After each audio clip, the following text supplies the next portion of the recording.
So we had to divert to the secondary airport in our flight plan, which is a place called Klamath Falls, Oregon.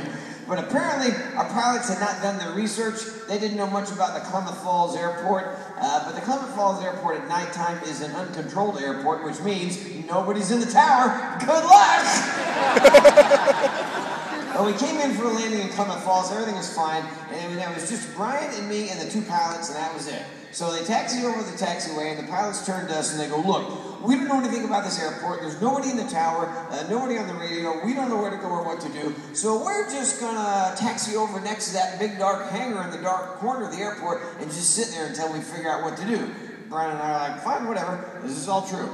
So we taxi over next to the big dark hangar. As they're shutting down the engines, suddenly 4 military Humvees come roaring up, surround our airplane, they turn on floodlights, and we hear on a bullhorn, all occupants of the aircraft, you must now exit the aircraft with your hands in the air 50 meters apart, one at a time.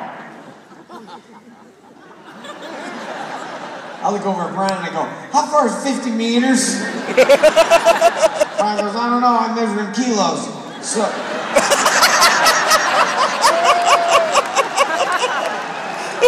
and I'm not kidding. So, I'm sitting there thinking, all right, this is some kind of joke. I'm thinking we're being punked. I figured any minute we're going to look out the window and Ashton Kutcher's going to jump out and go, now, this is legitimate. We knew it was because the pilot of our aircraft, the captain, he stands up and he comes walking down the aisle towards us going,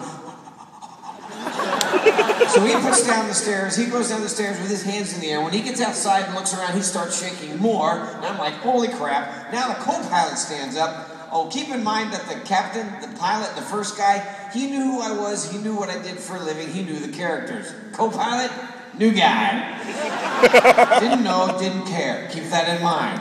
Now the co-pilot stands up, he comes walking towards us, he's shaking, he puts his hands in the air. When he goes to the bottom of the stairs and gets outside and looks around, he starts shaking more. I'm like, good Lord, see you later, Brian. Now I go to the bottom of the stairs with my hands in the air. When I get outside and look around, now I see why they're shaking more. No joke. Surrounding us, about 40 Marines, M4 rifles pointed at our heads.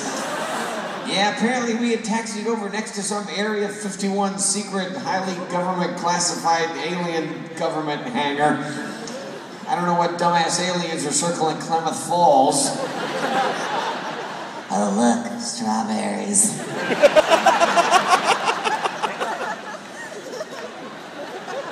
So we're all standing there like this, and now we turn to see Brian coming down the stairs. Well, I almost burst out laughing. The two pilots and I are standing like this. Apparently Brian had been through something like this before, because he was coming down the stairs like this.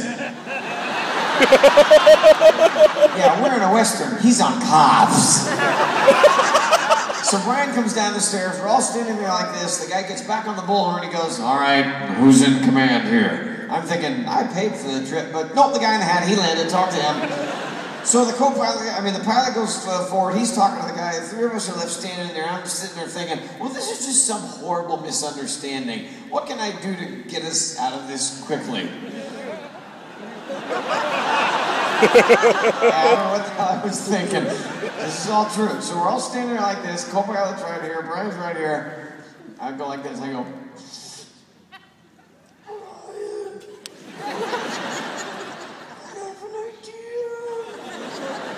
and then I'm thinking, why am I talking like that? I'm a ventriloquist.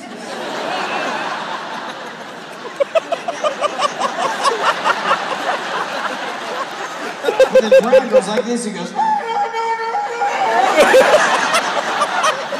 And then I realized I have a skill that he does not. And I go, you can't do it. And Brian goes, and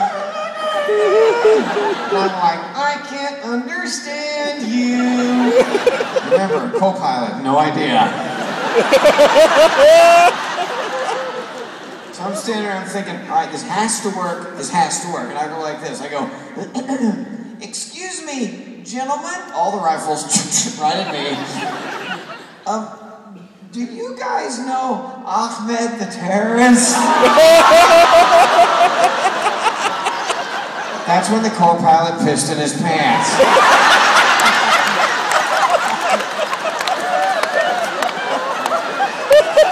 But then I could finally understand Brian. He goes, oh, shit! Then there's this awkward silence. The only thing I could hear is pee running off that guy's shoe. And some guy over here goes, yeah? We watched him on TV last week. He's funnier than hell. I go, you guys, that's me. Another guy goes, what? You're the puppet dude. We bagged Ahmed, the dead terrorist. That's when the co-pilot fainted. We shook hands and took pictures, and that's the story. So there we go, all right?